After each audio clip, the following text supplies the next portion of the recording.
It's my great pleasure to introduce our first plenary speaker of the day, Professor Samuel Lefevre. And Samuel is Associate Professor at the University of Iceland, where he teaches language teaching methodology in the School of Education. He has carried out research on the English skills of young children in Iceland and on English teaching and learning at all school levels.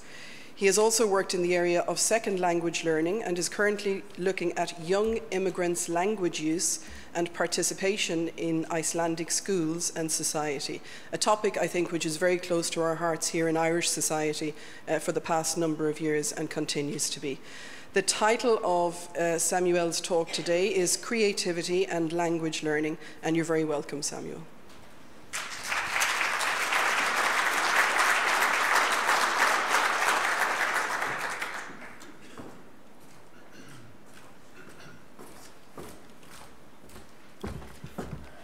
Good morning, everyone, and it's a lovely day, isn't it?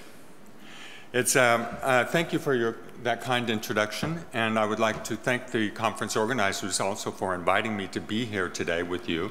I really look forward to sharing with you some of my ideas about language learning and for learning from you and being able to interact with you during the day on the issues that we'll be talking about here today at the conference.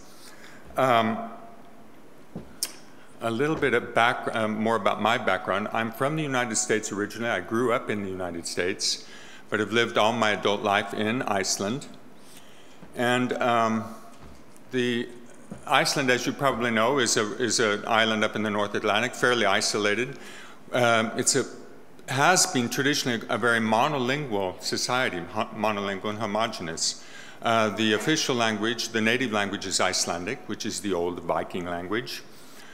But being rather isolated and having a language that very few people speak and understand outside of the country, Icelanders have been very aware of the importance of language learning. So there's been a long tradition of language learning in school in Iceland. And so currently, at the compulsory school level, there are two foreign languages that are obligatory. The first language we begin to teach is English. And so by law, all schools in Iceland have to begin English instruction no later than in grade 4, so at about the age of 10. And, but in fact, in recent years, a lot of schools have decided to introduce English instruction in earlier grades. And in fact, what we're seeing now is that there are also preschools that have introduced English into their curriculum. So it's a trend that we're seeing all throughout Europe, and it's also happening in Iceland and the rest of Scandinavia. The second foreign language, which is obligatory at compulsory level, is Danish. And that's due to our social and cultural ties to Denmark. Iceland was a colony of Denmark until 1944. And it's still viewed as very important that people in Iceland have some knowledge in a Scandinavian language in order to be able to have closer ties and communicate better with other Scandinavians. However, this is also changing. As we've seen all around Europe and other places, English seems to be taking more and more hold. And so communication English is becoming more predominant in communication between peoples of the Scandinavian countries as well.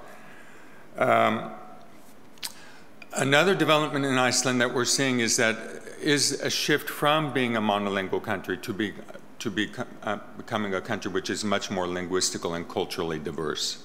In the last 10, 15 years, we've seen quite an influx in immigration. And so obviously this is changing the landscape of the country, and more teachers are experiencing classrooms where a large number of children don't have Icelandic as their mother tongue, and this is of course creating new challenges for our teachers. So my research interests are, among other things, having to do with the language learning of young learners. And so today, what I would like to talk about is I'm going to be looking at language teaching, communicative language teaching, for example, and language learning. and I'll touch also a little bit on the Common European Framework of Reference. And then I'll draw on examples from my research to illustrate some of my points today. I'd like to begin with a personal anecdote. And this is taken from my research. Several years ago, we saw a new phenomenon in Iceland. It seems that more important people started talking about, teachers and parents and other people started to talk about how they were noticing that it seemed that a lot of children already knew quite a bit of English by the time they got to school. And so some colleagues of mine, we decided to look in more depth into this issue and set up a research study. And part of that research involved actually sitting down with young children one-on-one and just taking part in an informal conversation in English to see how much they could actually understand and communicate. So early on in this research study, I was in a school and meeting with a 9-year-old boy. And we were in a classroom or a room in the school, and he sits down at the table, and I said, okay, I'm just going to go and shut the door, and then we'll begin. So I walk over and shut the door, and as I turn to come back, he says loud and clear, "Where's your gun? You shot the door," and then laughed. And of course, I laughed too. And I was actually really surprised by this remark. And it was an eye-opener for me. Because at that moment, I realized that children, even at an early age and with limited knowledge, are capable of playing with the language. And so what I saw there was this boy's confidence, his communicative competence, and an understanding of how language works. And it showed me that children may have limited language skills, but they're full of creative potential. It's natural for children to want to play with language and use what they know. They can be spontaneous and creative if they have confidence and are given opportunities. So to me, this is a very important point, that we encourage learners to experiment with language and practice using it as much as possible. And from there, I want to now look at a little bit about how languages are learned. Piaget, Vygotsky, and others maintain that learning is an active process. We learn through exploration and play and interaction with others. And our ideas about language learning have shifted over the years, as you all know. Older methods of language teaching viewed language as a system of rules and linguistic features, and learners were expected to memorize grammar rules and vocabulary and use this knowledge to read and translate texts, the grammar translation method, which you're all familiar with. But since then, we have increasingly begun to recognize the social and interactive aspect of language learning. So communicative language teaching came into vogue, which put the main focus on communicative competence, which entails being able to negotiate meaning and communicate with others. Or, for example, knowing when and how to say what to whom. So over time, language teaching moved away from relying on memorization and drilling and rote learning to providing learners with meaningful tasks involving real communication. More emphasis is placed on active learning and learner-focused, competence-based teaching approaches, which focus on what learners can actually do with the language that they're learning.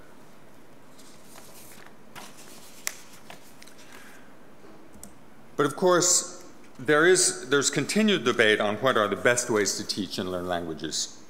And it's safe to say that different things work for different people. Some people believe in focusing on communicative competence and indirect learning, while others believe that focusing on language forms and direct instruction are more effective. Lightbound and Spada, in their book, How Languages Are Learned, look at the research on language learning and teaching and have come to the conclusion that comprehension-based approaches are most successful when they include attention to language features as a component of instruction. They put forth that language teaching should be built primarily on creative opportunities for students to express and understand meaningful language. However, this proposal is based on the hypothesis that form-focused instruction and corrective feedback are also essential for learners' continued growth and development. So they believe that teaching should include both communicative and form-focused activities. And the challenge for teachers is to find the happy balance between these two important components of instruction.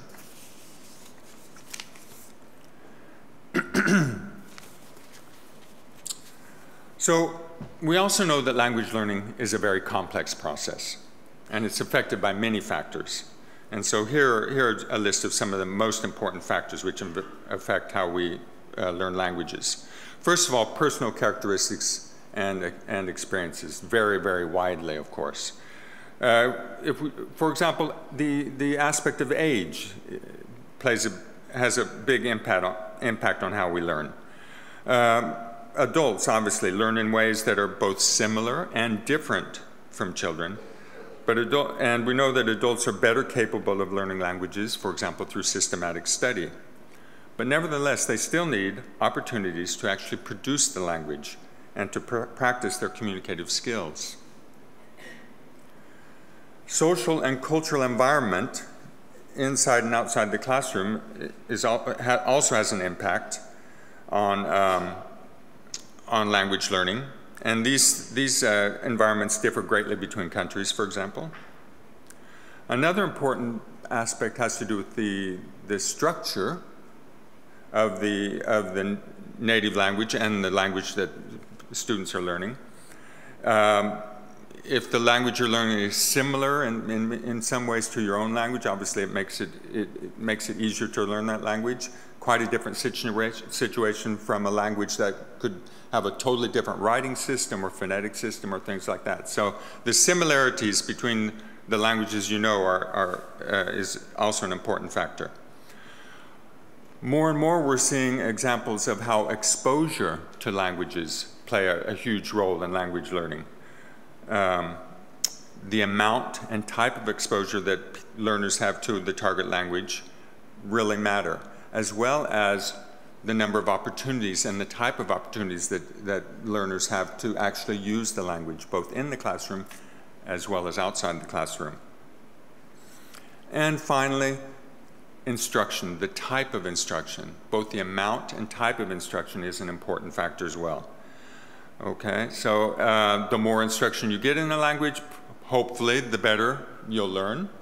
But it also has to do with the type of instruction and the quality of instruction. So all these are things that we have to keep in mind with regard to language learning.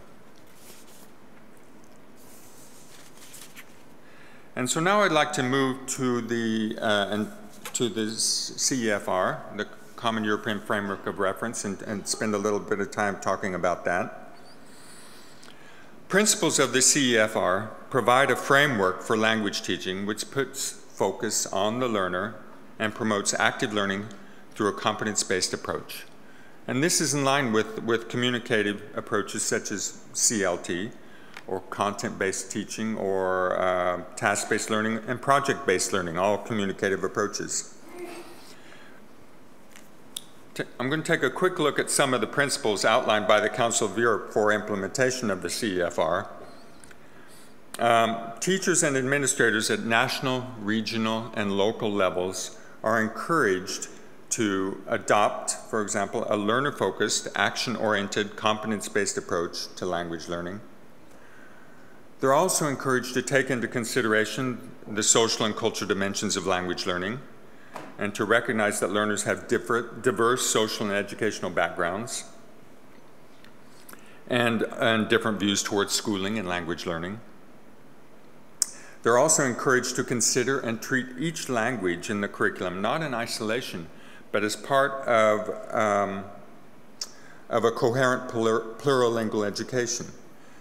Plurilingualism is the understanding that all linguistic knowledge is important, no matter how much or how little.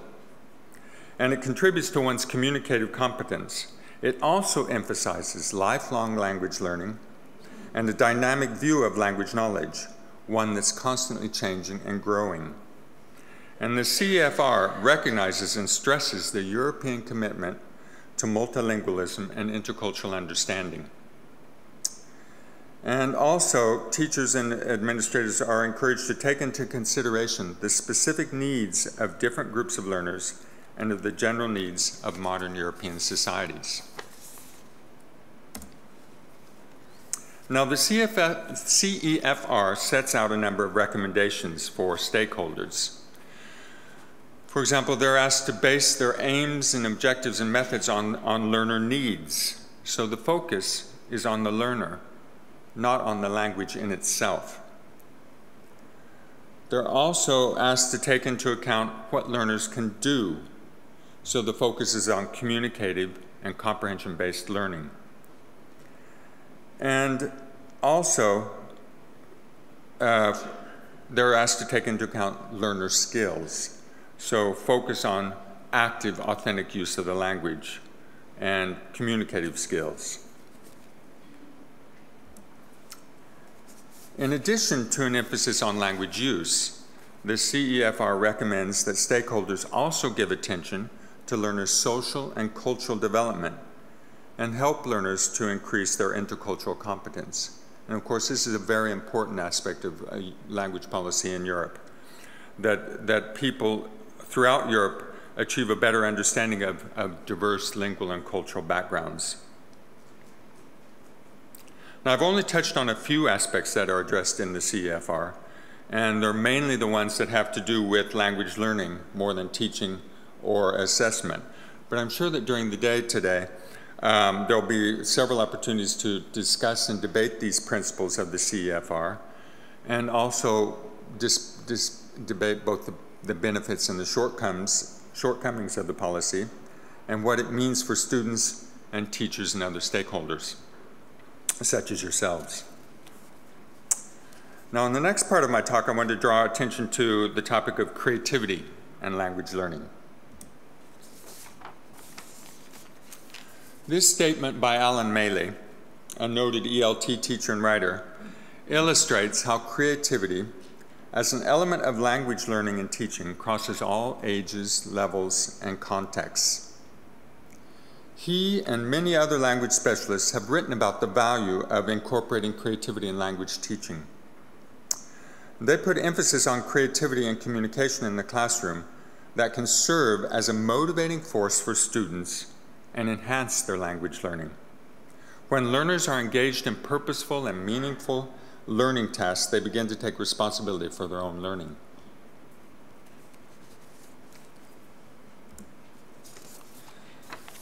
But what is meant by creativity? And this is a term which is actually pretty difficult to define because it manifests itself in so many different ways. For me, in the context of language learning, creativity is when learners find their own unique ways to communicate something, either in spoken form, written form, or some other form of expression. Carol Reed, another well-known ELT teacher and writer, specializes in creativity in primary English language teaching. And she's defined some basic principles of creativity which in my opinion apply to learners of all ages. First of all, creativity doesn't happen in a vacuum. There needs to be a spark to ignite creative thinking. It can be as simple as a picture or a story or maybe an object or a new idea or question or a problem. But it has to be some kind of a learning spark. Engagement is also important. We need to, the attention needs to be focused on goals so that the learners feel motivated to achieve a creative outcome. Frameworks are important. It's helpful to provide a model or an example of an outcome which provides learners with language support and can scaffold their learning. And we also need to provide learners with opportunities to use the language they have to construct and communicate their own personal meanings, because this helps develop their fluency and their self-confidence. And learners also need constructive feedback and praise, which rewards their creative efforts. and constructive feedback helps create a growth mindset for learners.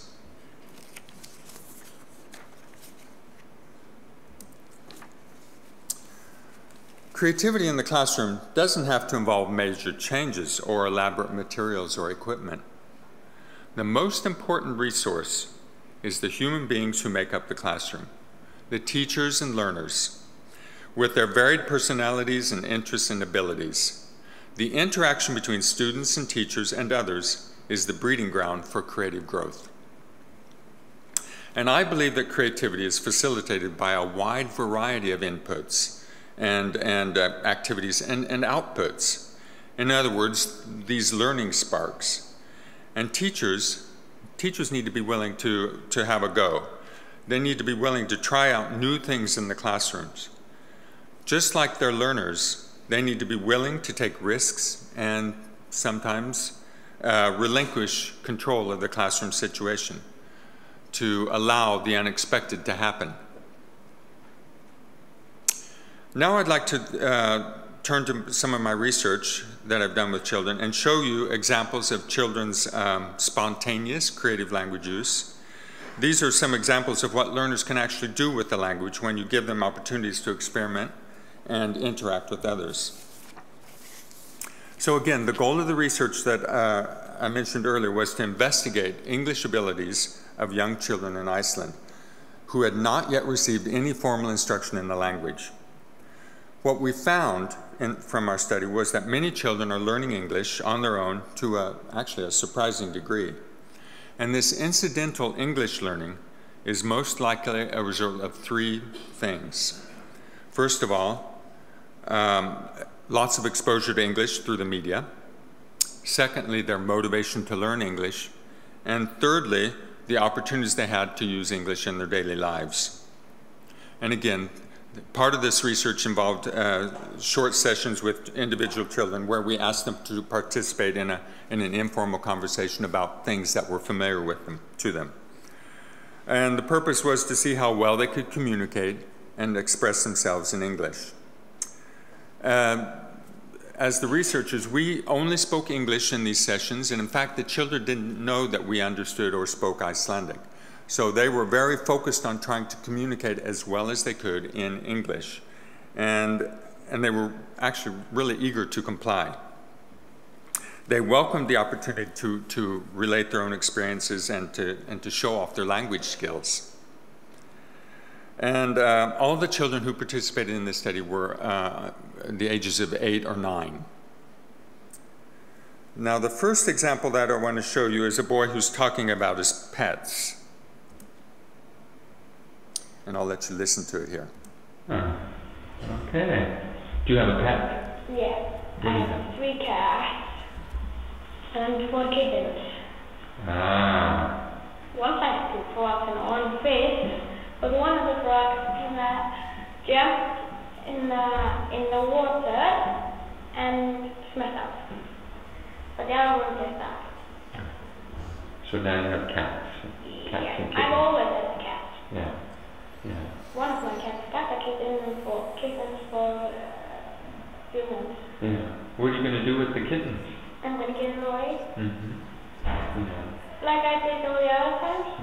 Yeah. It's the 4th time now. That's a lot of kittens. Yeah. Right. So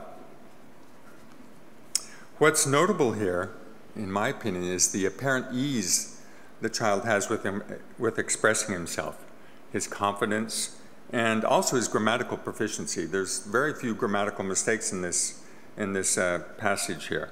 And he uses quite a variety of tenses, and there's one example of some interference from the mother tongue. The phrase where he says, for 2 months, what he means is 2 months ago. This is a direct translation from Icelandic. But if we were to look at the CEFR self-assessment grid, I would, for example, place this at an A2 level on that grid. Okay, let's look at another example. This is a girl here who is also, this is another example of a kind of an extended speech act, despite her limited language knowledge. There are some incorrect grammar forms, but still she's able to get her message across. I'll let you read this.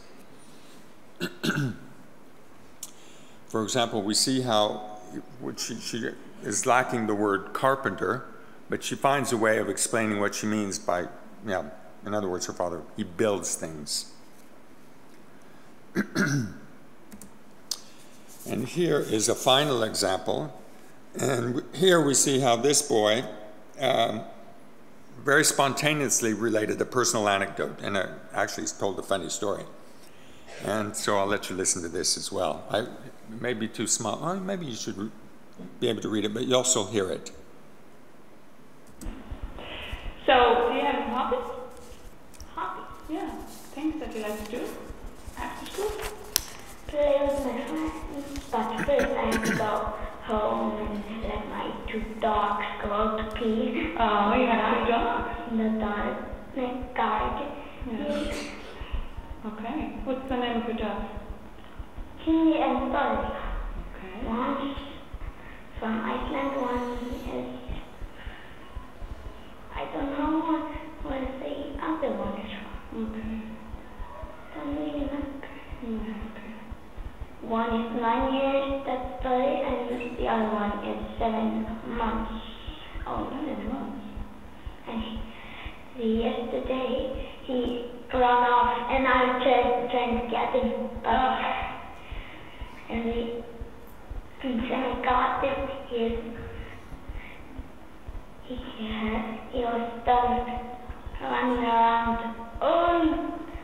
Done running maybe for a while. He was done running for a while, and then I tried to scare him home, and when we were home, when I was trying to get him in, but he was just there, didn't want to move, and I opened the door for him to go in the car and get in, and then just peed and got in. Okay. The other one was so afraid of somebody would come and steal everything from my house because the house door was open. Okay. My other dog was just there watching. And he didn't go in? No. He's learned it. He's 9 years old. Okay. 1 year older than me. Okay. So, to me, this child is basically fluent. He uses a variety of tense forms with a few errors. He uses modal verbs, chunks of language, linking words, and sometimes complex sentence structure. There's a little bit of interference from his mother tongue. The word guard is an adaptation from the Icelandic word garður, for garden, so he creates his own new word there. He says one of the dogs is from Iceland. What he means, it's an Icelandic dog. But anyway, so very fluently and clearly capable of expressing himself, and he really enjoyed telling us this story. And that was the case with a lot of the children. We were surprised to see how willing many of the children were in the study to express themselves in English and how natural their expression was. They welcomed the opportunity to communicate in English, and their success in being able to do so boosted their self-confidence. Of course, there were lots of children, and this applies to learners at all ages, who are shy or hesitant to communicate in a new language, but they still need opportunities to challenge themselves so that they can learn from their efforts. And now I'm going to show you some examples of children in a learning in a learning environment. I'm going to show you a few video clips, and you'll see how the teacher creates an atmosphere that engages the learners and encourages them to actively participate in the lessons. These children are at various ages. They're from 3 to 6 years old, and the lessons are at preschool or primary school accordingly. And this is a special program which focuses on introducing children to English through an active, creative approach which encourages them to connect with English in a personal way. The program puts a lot of emphasis on outdoor education and learning in a natural setting, so whenever possible, the lessons take part outdoors on the playground. And the teacher consistently uses songs and routines in her teaching, and in this first clip, you'll see how she gathers the group of children together on the playground with a song, which signifies to them that the English lesson is beginning.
I apologize for the filming. I mean, it's me behind the camera, so they're not professionally made films. Okay, so here we see how the teacher uses this very active teaching approach. She uses singing and actions to encourage the children to participate. And we also see how enthusiastic she is. Now I'm going to show you some pictures from a theme, a part of a lesson built around the theme of spring. As part of the theme, the teacher talked about birds and nesting and eggs. And then the teacher played a game with the children called Don't Drop the Egg. She tossed an egg to the children, but what they don't know is that it's a hard-boiled egg. They think it's raw, so they're very afraid about what would happen if they drop it. And you can see how excited they are about the learning experience. And I love this picture. To me, this is the epitome of excitement about experiential learning. You can be sure that this child is going to remember what went on during that lesson for a long time. And after the game, the teacher brought the children together and talked about what had happened to the egg. This egg is broken. And there's no, what is this in Icelandic? And a shell. No shell. And it broke.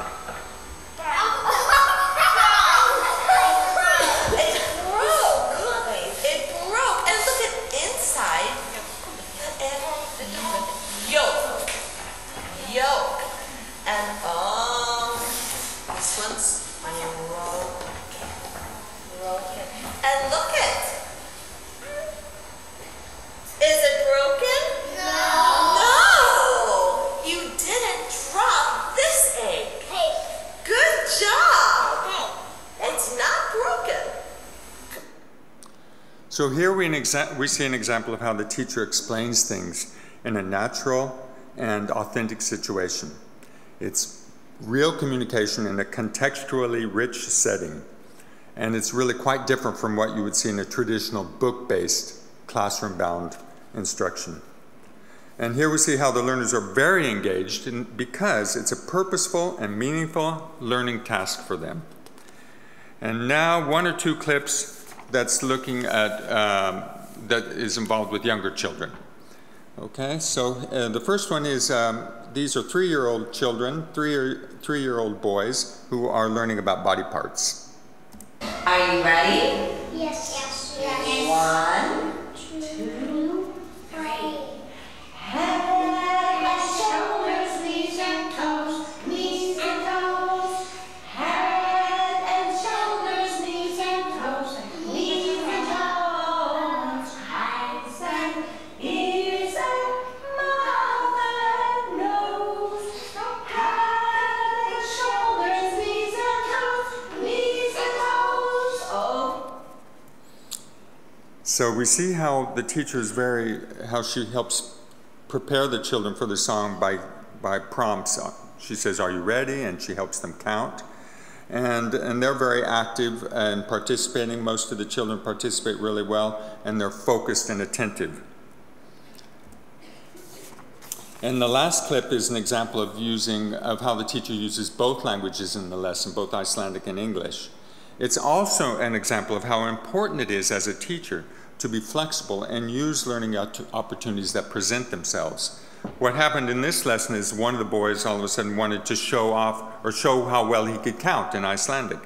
And after he'd done that, then the teacher used the opportunity to connect it with English, and she asked the boys to count in English. And she was surprised at how far they could count.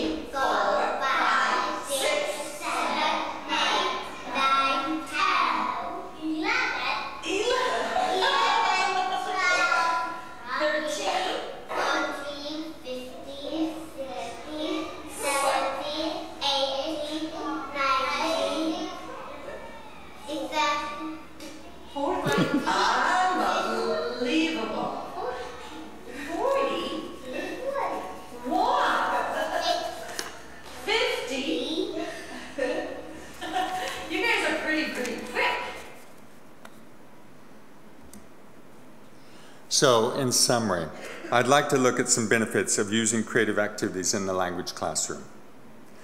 When learners produce speech or words on paper which are original and creative, they see proof of their progress. Creative activities encourage learners to take risks, engage more deeply with the language, and exceed their current language abilities. This increases their motivation to learn the new language. Activities that are learner-focused and encourage personal expression give learners a sense of ownership and a feeling of success. And it's also important to recognize individual and diverse strengths and abilities. People whose strengths lie in other areas, such as art, music, or dance, can use them to support their learning. And creative activities also provide learners with skills that are transferable to other subjects and are important for personal development.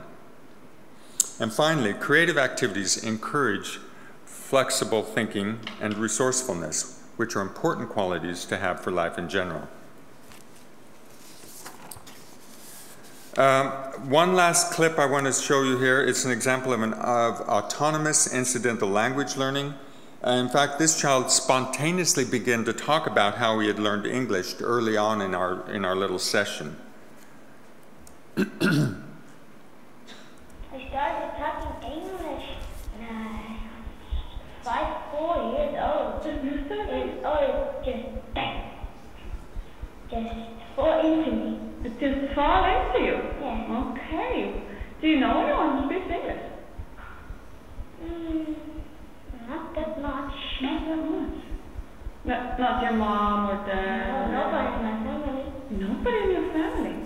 So how did you learn English? I don't really know how to. It just came? Yeah. I started watching English movies and English people. I was always just learning. So wouldn't it be nice if we could all experience language learning in this way?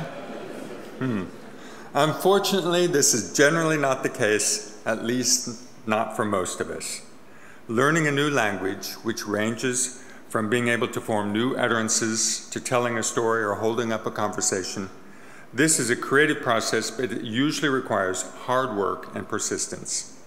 But what this example illustrates is the importance of being motivated to learn and having opportunities to interact with the language, be it for own pleasure, entertainment, or for business, personal contact, or personal communication, or whatever. As teachers, we want to provide learners with the right kind of learning opportunities.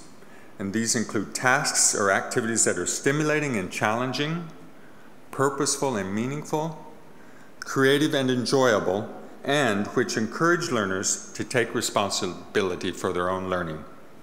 As learners, the more successful we are in manipulating the language, the more motivated we are to keep at it. So, by facilitating creative use of the language, we can improve learners' self-esteem and confidence and bolster their commitment to language learning. And I have one final little slide for you. This is to remind us that there is almost always more than one correct answer to a question, and we should never forget to reward students for creativity. And with that, I would like to thank you very much for listening. And I hope we have a few minutes that we can take comments or questions. Thank you very much. Thank you.